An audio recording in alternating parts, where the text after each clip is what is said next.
Listen closely, because I'm not here to sugarcoat anything. I'm here to keep you from wasting years. The first $200,000 isn't some fantasy, it's a threshold. Before you hit it, it's like you're pushing a heavy car by yourself and the road feels uphill both ways. But once you get past that point, the engine finally kicks in and starts pushing for you. That's what compounding really looks like in the real world. It rewards the stubborn ones who push through the flat, boring part of the curve, while everyone else quits 2 steps before the breakthrough.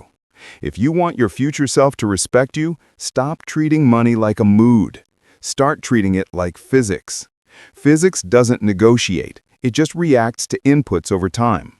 And right now, the input we're installing in your life is a simple, repeatable system that will drag you to your first 100K, even on days when you're tired, bored, distracted, or tempted by shiny detours. Before we get started, make sure you like this video, subscribe, and join our squad, because we're here every week building real wealth with calm, boring, repeatable moves, not noisy gambles and not entertainment pretending to be finance. Here's the promise I'm making to you today. I'm giving you a 5-step roadmap that's dead simple, highly practical, and tough enough to survive your feelings.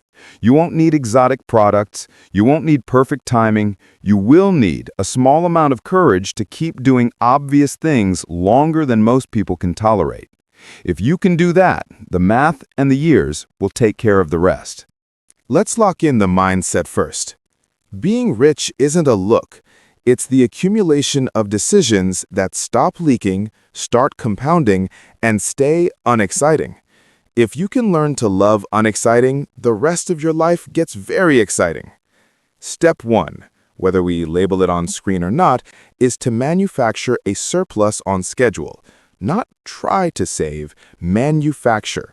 On payday, your income hits account A. Within 24 hours, a standing transfer pushes a fixed percentage into account B. That percentage can be 10%, 20%, 30%. Pick a number that stings a little but doesn't break you. The transfer isn't a suggestion, it's the system. It's simple. When money's tight, you adjust your life after the transfer, not the transfer itself. Most people do the opposite. They spend first and hope there's something left to save. That's like eating the seed and wondering why there's nothing to plant. You plant first, you harvest later. Automation turns willpower into a system so your month isn't a tug of war between the disciplined version of you in the morning and the impulsive version of you standing in a checkout line at midnight. Your goal is to raise your surplus without turning your life into punishment. Think like an owner. Owners widen the gap between revenue and expenses by pulling 2 levers. Earn more, leak less. On the earning side, stop asking for a raise with good vibes and start earning one with results. Write better, sell better, analyze better, remove friction better. Promises are weak, performance is loud. Pick one high-leverage skill and tie it to one measurable outcome over the next 30 or 60 days. More revenue, less time wasted, fewer errors, more customers kept, lower churn. Put the numbers on a single page. When you ask for more pay, show the page. If the place you work can't recognize clear results, change the place. Compounding needs sunlight. It dies in rooms where politics matter more than performance. On the leakless side, forget clever, be thorough. 3 money drains never introduce themselves. First, subscriptions you forgot you had. Cancel them. Second, convenience fees that feel like time savers but actually rob your future. Walk more, batch more, cook more. Third, status spending disguised as networking. Most of it is expensive loitering. You're not cutting joy, you're cutting recurring bills that won't make you any happier a week from now. Compare your calendar to your bank statement and ask, what here will improve my life next week? If nothing answers, cancel it. That one habit funds your compounding without extra talent. Set a floor and defend it. A floor is the steady number you can live on for 18 months without drama. It's not the bare minimum survival number. It's the calm, repeatable level that protects your surplus during both good and sloppy months. Once you set it, it doesn't rise just because your income does. That's where most financial plans fall apart. People get a raise and immediately turn it into a new lifestyle baseline. The surplus never gets a chance to grow into anything useful. You're going to reverse that reflex. For the first year after any raise, most of the increase goes straight into your automated savings or investment, and only a small slice upgrades your life, slowly and in ways you can reverse if needed. This isn't self-denial, it's self-respect. You're buying back time in bulk while it's still cheap. Later, when compounding is doing more work than you are, you can upgrade without stress. The simplest structure for your baseline has 3 layers. Layer 1, non-negotiables. Housing, utilities, basic groceries, transportation, insurance. Put every renewal date on a calendar. Companies profit off rollover pricing when you're not paying attention. You're not funding their bonuses with your laziness. Layer 2, quiet luxuries. Parks, libraries, a good chair, home cooking, long walks. They cost almost nothing and keep your life steady. Layer 3, controlled fun that only happens after the surplus clears. If the surplus misses, fun waits, no drama. You'll find that treats feel better when they don't threaten the plan. That's real enjoyment, guilt-free and forgettable by next week because lasting satisfaction comes from progress, not purchases. Now build the pipeline from income to assets. Money that sits in the same account where it lands will eventually get spent. Human nature always wins, so design around human nature. Your bank automatically moves the surplus into your investment account. Your broker automatically deploys it based on a written plan. Pick a short list of investments you actually understand. If you want one simple choice, go with broad, low-fee exposure to strong businesses. If you enjoy research and can explain a company like a teacher, set aside a small portion for high-quality picks you plan to hold for years. Either way, keep the menu short and the rhythm boring. Rebalance on a schedule, not because of headlines. Headlines are entertainment. Your plan is production. Before talking returns, talk risk. The fastest way to compound better than your peers is to avoid the dumb losses they treat as normal. Build the no-loss checklist that fits on an index card and read it out loud on every review day. No leverage, because leverage turns ordinary volatility into life-changing trouble. No black box products. If you can't explain something to a smart teenager in under a minute, you shouldn't be using it. No fees you wouldn't accept if someone handed you a cash invoice at the end of the month. No positions that mess with your sleep or your integrity. No strategies that only work when everything's perfect. And here's one more rule that shuts down 1,000 bad ideas. If I wouldn't recommend it to someone I care about, I'm not doing it myself.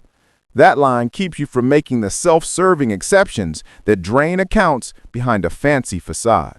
Set up a do-nothing calendar and treat it like a quiet ritual. Pick 12 review days a year, say the first Saturday morning of every month. Those are your only portfolio days. The rest of the month is for living like a human being, not staring at tickers. On review day, confirm your automatic transfers went through. Look over your spending for leaks. Handle any scheduled rebalancing and read your rules out loud. Then make a 2-line entry in an error log. The mistake you almost made, and a small design tweak that will make it harder to repeat. Read that log every month. That book of near misses will pay you more than any hot tip newsletter. Now let's make this brutally practical. Say you can reliably generate an $1,100 monthly surplus. You keep 6 months of essential expenses in a plain cash buffer so you never have to sell your future at a discount during a rough quarter. Your automations send every extra dollar straight into the plan on schedule. When markets drop, your contributions buy more units for the same money. When markets rise, you don't chase. You let the math do its work. Every quarter, commit to 1 improvement on the income side and 1 on the expense side. That simple rhythm, more in, less out, kept clean and left alone, beats 90% of people who treat the market like a casino they think they can outsmart with momentum and caffeine. Around month 8, expect boredom. The novelty will fade. Your balance will grow but won't blow up. and you'll feel an urge to optimize. That urge is really just a craving for entertainment. When it hits, reread your rules. Say out loud, "My portfolio is not a toy." Then walk off the urge. Eat with a friend. Pick up a book. Learn a skill that makes your next raise obvious. You can't out-discipline a life that bores you. You need a life that naturally keeps you from sabotaging your own compounding. The happiest investors stay busy with better things. Run the 90-day sprint that turns this talk into muscle memory. Week 1. Set the automatic transfer. Write down your minimum floor and mark renegotiation dates on the calendar. Week 2. Cancel 3 subscriptions and renegotiate 1 bill. Push the savings into the transfer. Week 3. Pick 1 earnings lever and deliver 1 measurable improvement at work. Fix a process, win a client, or create a report that saves hours. Week 4. Conduct your first review day. Say the rules out loud. Confirm the transfer. Fix leaks. Update the log. Month 2. Raise the transfer by 1%. Cut 1 more expense and write down 1 mistake you avoided. Month 3. Raise the transfer again. Make 1 lifestyle downgrade that stings for 3 days and then disappears. Cut 1 status purchase you won't even remember next week. By day 90, you won't just see a bigger balance. You'll feel less drag from indecision. Now housing, cars, and status, because these 3 break good plans. Housing first. The right choice is whatever protects your surplus and your sanity during bad weather. If buying pushes your fixed costs to a number that scares you and the economy coughs, you bought fragility. If renting keeps you flexible and cash healthy while you build your base, you're not failing, you're using the right tool for this stage. Cars next. The real price of a new car isn't the monthly payment. It's the way it brings in extra costs and identity creep. If you have to explain the vehicle at parties, you probably bought an explanation, not transportation. Status last. Most networking is just expensive waiting. Real networks are built by doing work that actually matters and by being the person who keeps their word. Spend less energy trying to be noticed. Spend more becoming someone who's hard to replace. Track your mistakes like an engineer. Don't treat them like entries in a guilt diary. When you break a rule, write down what triggered it, how you felt, and what environmental change will make it harder to repeat. If you overspent at night, new rule. No purchases after 9 p.m. If a news headline pushed you into a reaction, new rule. No trading outside your scheduled review day. If a friend's brag sparked envy, new rule. A 48-hour cooling-off period and a 1-page plain language explanation before taking any new position. This isn't punishment. It's design improvement. Tomorrow's you will be grateful that you treated your life like a system worth refining. Keep this up, and there will come a point where your account grows more in a month than you used to save in a month. That's the bend. When you hit it, smile, and don't change anything. Don't add complexity to stroke your ego. Complexity is the costume worn by people who are about to hand back everything they just gained. Stick with the rules that got you here. Put the surplus on autopilot. Put your ambition into your craft, your relationships, and your health. Money isn't the point. Money is the platform. It should make the rest of your life calmer, kinder, and more interesting. Practice inversion regularly. What would guarantee you never reach $100,000? Living at your limit so any surprise turns into debt? Refusing to automate so every month becomes a fresh wrestling match with your worst impulses? Treating investing like entertainment so fees and fads drain your account? Automatically inflating your lifestyle so the surplus never appears. Those are the landmines. Mark them in red and avoid them on purpose.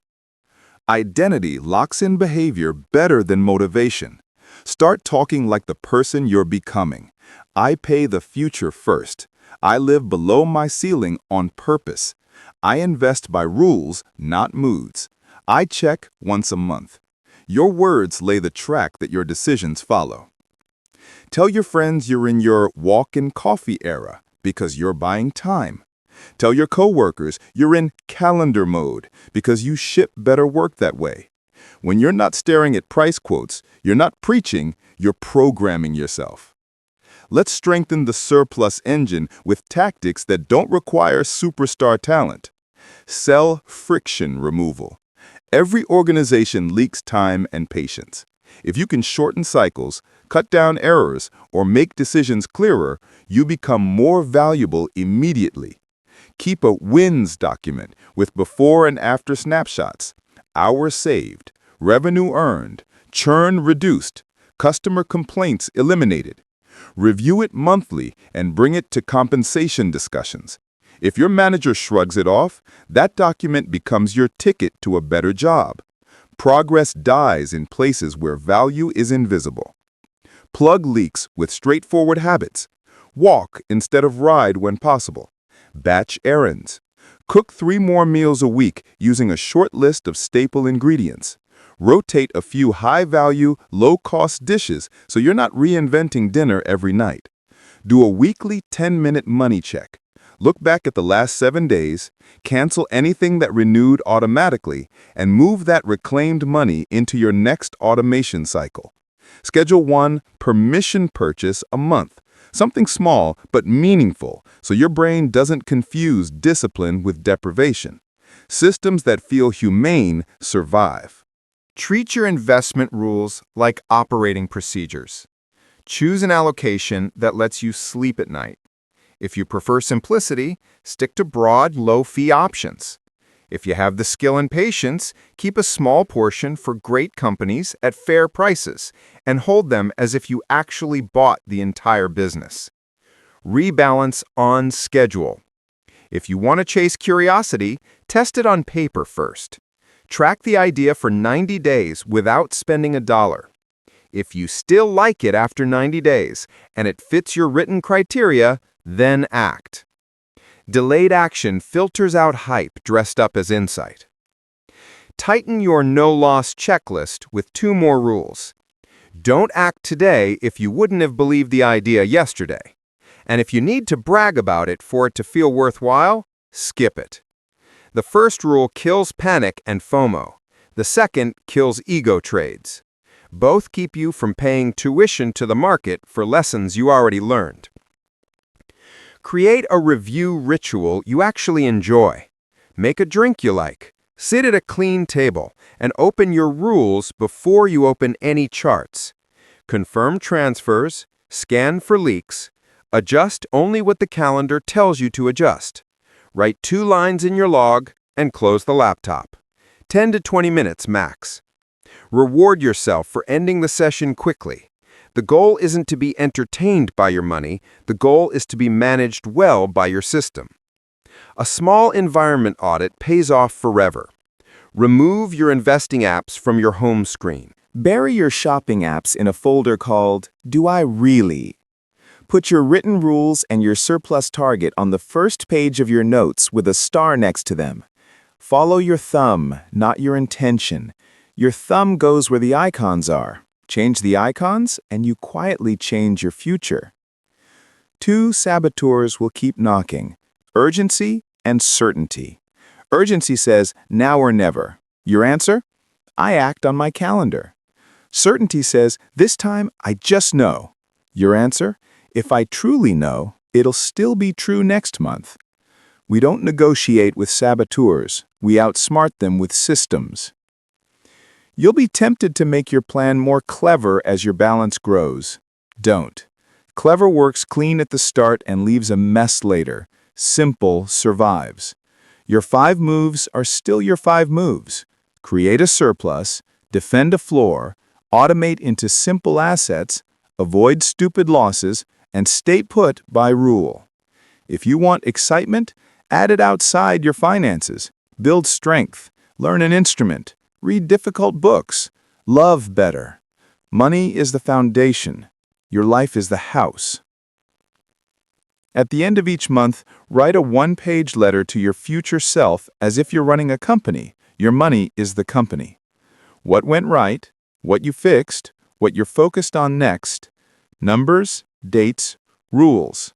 12 letters become a track record of promises made and promises kept. That's how you become the kind of person who can trust themselves with larger sums. You might still be thinking, extra percentage points while taking risk that your sleep cannot afford. Sprints have rules. Start date, end date, reward that doesn't become a permanent bill. Then back to sustainable speed. You win the marathon with a series of manageable sprints and long stretches of discipline, not with a single glorious charge. When the day arrives that your money grows more in a month than you used to save in a month, nod and keep walking. That is the engine engaging. Don't grab the steering wheel with greasy hands. Don't invent a new game because the old one suddenly feels beneath you. You are the same person with a stronger system. Keep it strong. Your future self is watching, and they have a long memory for moments when you chose calm over noise.